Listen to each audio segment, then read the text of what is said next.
नमस्कार प्रेक्षकांनो, यशराज कट्ट्यावर विशेष बातमी। आज दिनांक 15 जुलै 2025 रोजी जिल्हा परिषद शाळा मोरखडक तोरणशेत येथे विद्यार्थ्यांना शैक्षणिक साहित्याचे वाटप करण्यात आले। ग्रामीण भागातील विद्यार्थ्यांना शिक्षणासाठी आवश्यक साहित्य पुरवून त्यांना प्रोत्साहन देण्याचा हा उपक्रम ठरला।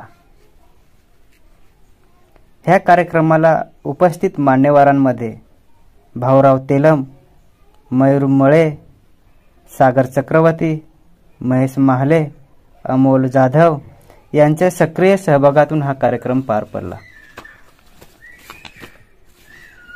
यशराज कट्ट्यावरून या सामाजिक उपक्रमाचे मनपूर्वक कौतुक करण्यात येत आहे। ग्रामीण भागातील विद्यार्थ्यांना शिक्षणासाठी असे उपक्रम होत असावेत हीच अपेक्षा। धन्यवाद।